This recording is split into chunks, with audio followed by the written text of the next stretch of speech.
Warranty Nexus is, again, it's a multifaceted application. It serves multiple personas, from an organization point of view, back office processes to your front office, from a customer reaching out to Nexus, through Nexus to the organization.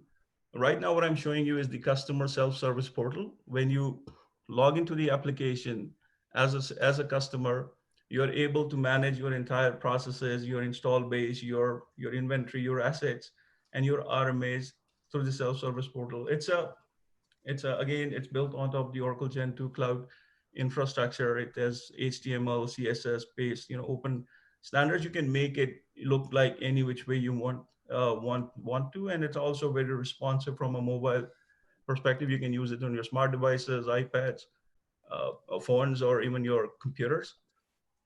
It lets you manage your entire uh, warranty system, service claims to the portal. You can go ahead, view your claims. You can go ahead, look at your installed products. You can go ahead and commission a new product. You can go ahead and look at your commissioned products. Knowledge base, again, it's an integrated system. It provides you a very advanced knowledge base engine. And depending upon the customer, if I'm the customer who's logged in, depending on the products that I own from the company, system is smart enough to give me only the relevant information.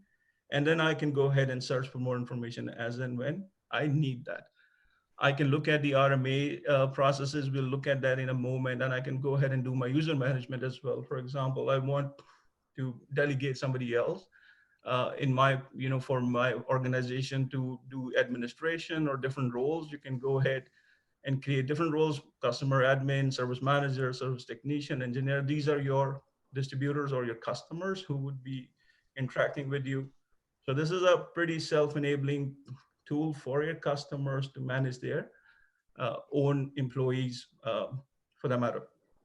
Now, just to talk about a little how claim process is initiated. You can make it as simple as just go ahead and fill out a form, or you can make it more interactive or intuitive, where the system would guide you through a process depending upon the product that you've selected. So you put in the relevant information, and we put in the right information so that we don't create any errors while we're doing that. So let me go ahead and look at my installed products for now. So the system brings up all the products that I currently own. Again, the system is intuitive enough to figure out the type of product, and based on that, the forms and the fields will change on its own. I'm going to go ahead, select one of these serial numbers that I want to raise a case against or a claim against. At a high level, system is providing me a quick summary about the serial number, product status, and in terms of warranty, whether it's valid, not valid, how many hours it's covered. So all that good information is here. You see something called alarm files, transfer asset. Again, these are specialized processes, but I can look at the IoT data before I can go ahead and process or submit a claim. Or again, transfer is a different process altogether. Let me go ahead and initiate a claim for now. Once I start the claim, first thing the system would do, system is going to recognize the product that I've selected. And then based on that, the next few screens are going to present themselves. I can go ahead and choose a claim type. For example, in this case, I'm going to do a repair and replacement. Once I do that, then the system is going to ask me some questions: number of hours, kilometers, and obviously if it was a printer or a scanner, it will ask you for different information. In this case, it's an engine that goes onto a bus. System is asking you information that is more relevant to that part. Once you continue putting in that information, it goes to the next phase where you're going to go ahead and fill out a little bit more information about what the issue is. And again, it's driven by the product you've selected. I'm going to go ahead. There are different types of severity you can choose from. When did this incident happen? When this service was done or system was broken? What other subsystem did it impact? Again, this all data is context driven, and the context is the product that we have selected. If this was a camera, if this was another product line, then every information is going to change on its own. You can go ahead and provide description. I'm not going to type all of it. I'm just going to put some data here. I can go ahead, put more details about the defect, and then I can share, go ahead and select the data that is coming through my different sensors. I can add those alerts into my code. I can provide more details. I can provide the impact, and I can hit the save and continue button on the side. Once I save and continue, system generates a case for myself, and then it's going to still continue to keep asking me for more information. Just give it a second. There you go. Now this, now this is really important. Again, the whole idea about Nexus is to bring the data into a single platform so that you don't need to go and give information that might be incorrect or you don't have that information to begin with. Now, once I've selected a product and I've selected a repair and replacement, when I send next, system is now showing me an as maintained bill of material. So you have your as design engineering BOM, then you have your installed BOM that the first time the product was shipped to the customer once it was manufactured, what was the BOM. And now the system is telling you over the period of time, this is the as maintained BOM. You might have replaced the part 10 times, maybe an OEM part, maybe a third party part. So here I can go ahead, I can say the whole assembly or the whole thing was the fault part, or I can go ahead, either I search for that individual, let's say it could be a motor, it could be a fan, it could be a module that fits on top of another module. Take an example of a phone. If it's just the screen I'm replacing, so I can put in the screen number of the serial number of the screen. But in this case, so this is the entire as the bill of material, and as it's maintained, I might simply say, you know, this is the part that that has an issue. Okay, what was the issue? It was I'd removed and replaced it. I did a diagnostic, or I just did a remove and inspect. So depending upon what you did, you will go ahead and I said I removed it. Since I selected remove, system is asking me what was the part number you replaced it with. So I'm going to go ahead and put that information. Again, this is very contextual information based on what you're doing. The product that you selected is asking you for all of that information. Now, by default, your business process states that if such a part is being removed, your warranty covers X amount of hours into it. In this case, I'm saying I had to spend additional 10 hours, and here's why.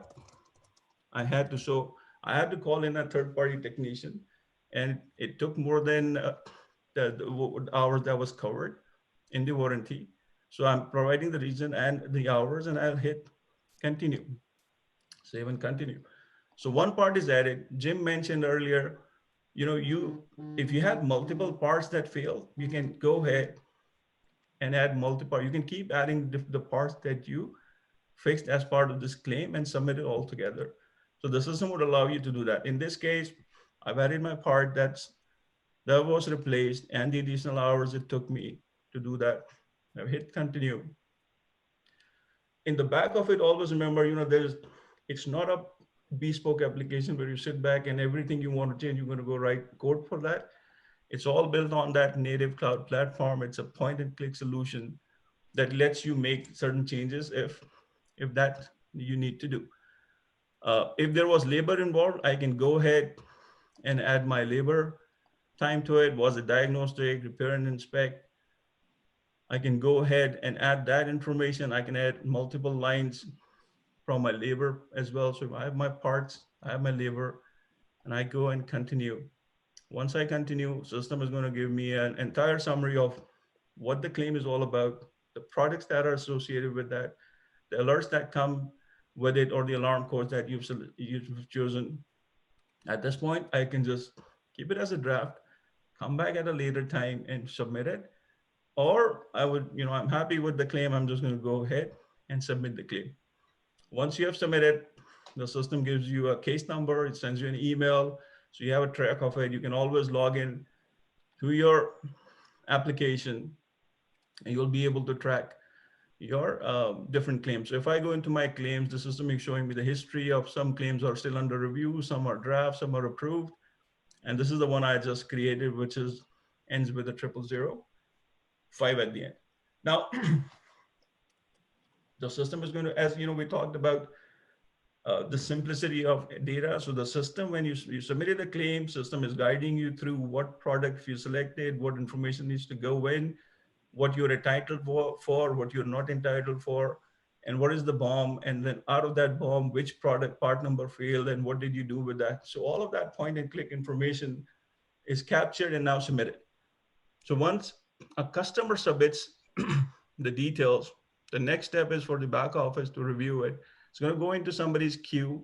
And then from there, that queue, they're going to go ahead and process this claim. They could partially approve this claim. They can reject this claim altogether, or they might approve it depending upon whatever the business process and the business rules are. So let me quickly talk about the back office user experience. So before this, what we saw the customer, the dealers, the OEMs logging to the portal and then interacting with you as an organization and submitting a claim while going through their installed products and knowledge base. Now, as an agent or as a service desk officer or a claim officer, this is the second interface of the application where you now can go ahead and look at some reports. You can look at different channels of how are you going to communicate with your customers. So this is just a very simple example. And what Jim also mentioned, these reports are very easy to change and modify. But the system comes in with a very powerful analytics engine. I can go ahead and look at my claims. I can look at my request dashboard. I can go ahead and open a particular claim, and I can have interaction with my customers through email, through fax, through SMS, through phone. All that omni-channel stuff that you guys are very familiar with is pretty much built into the system. For example, if I add a response, I'm going to say, thank you very much. I've received your case. We're working on it, and we'll let you know as soon as possible. Or I could initiate something called a live experience. So live experience is built into the application itself. And I can go ahead and schedule a time with the customer that, before we go ahead and process this claim, I would like to have some visual inspection done. And I can, just like a go-to meeting, I can go ahead and initiate a new meeting. System generates a code and a URL for me. And I just go ahead and hit start now. So what the system has done, system is just going to start an online web meeting, and I can put this email address and I can send it to the customer. And for the customer, it's a zero footprint solution, which means they just have to click on this link on their phones or on their tablets or on their desktops. And without downloading any software, system is going to initialize a very secure web video channel with myself, the claim officer, and them, and himself or herself.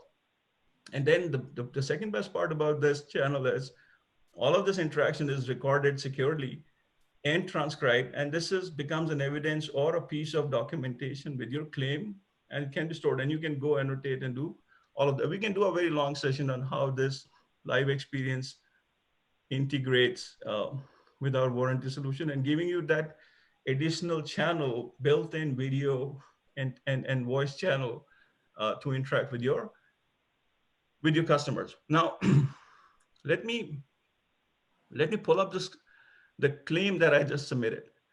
I'm going to go ahead and run another report. So this is again, this is another representation of the data.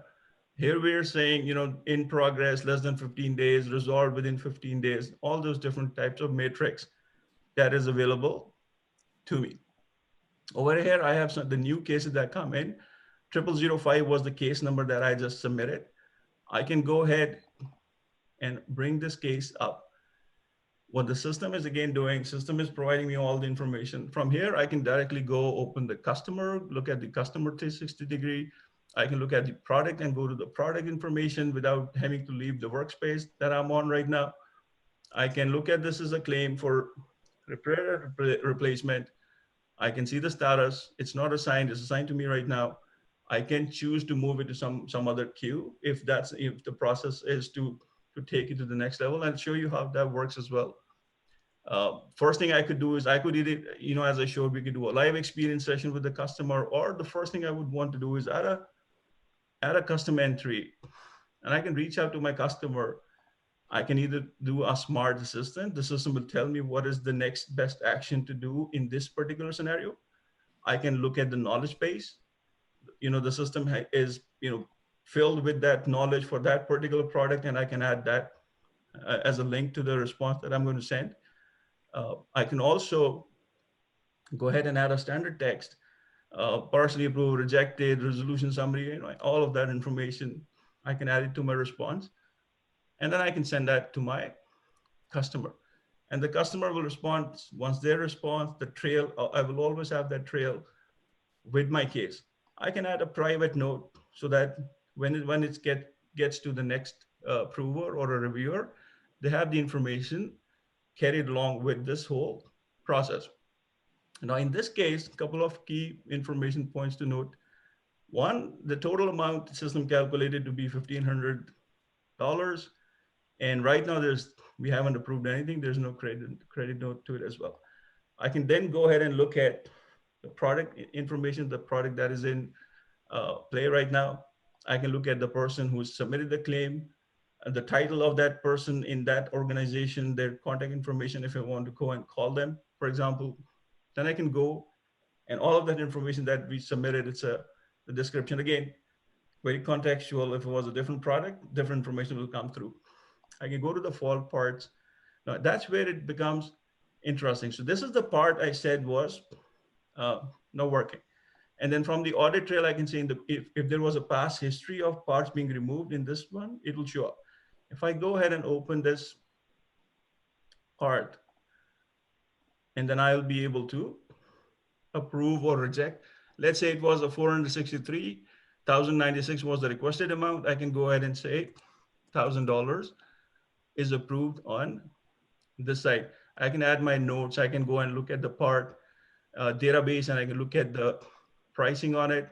Again, all about power of data being into one place rather than you going and trying to look for that information elsewhere. So I've approved that part. I can go ahead and do I can approve labor as well if I want to. I can leave it as that. I can look at the service bulletins. I can initiate an RMA once I've approved it. What I'm going to do right now is I can simply go ahead and approve this. I can send it for approval as well since I'm logged in with the super user. So I can go ahead and approve it. So I'm going to go ahead and approve this particular claim. Once I've approved this claim, obviously the information is going into your accounting system. The information is going out to the customer. There's emails being triggered to the chain that a claim has been approved. And then there's a button over here that says update my as maintained BOM. When I click on update AM BOM, that means now the system knows, even if it was a third-party fix, that we have this a particular part was removed. So this part was removed. This is the part that went out, and this is the new part that came in. So now you have that information, that trail of information that goes along with it. And now once I have removed the part, I can go ahead and initiate for that part. I can go ahead and initiate an RMA process. So it will look at the part that was removed, and then you can start requesting the merchandise if it was a technology that needs to be returned. And again, it's just, so I know we're kind of running out of time here as well. The whole idea was to show you the power of the system. Again, there's so many more use cases the system provides, but the key here is that there's access to the data, whether it's the product information or the bill of material or the knowledge base or the pricing or the customer 360-degree view. You have all the data available to you in a very, very simplified manner that makes this system work seamlessly.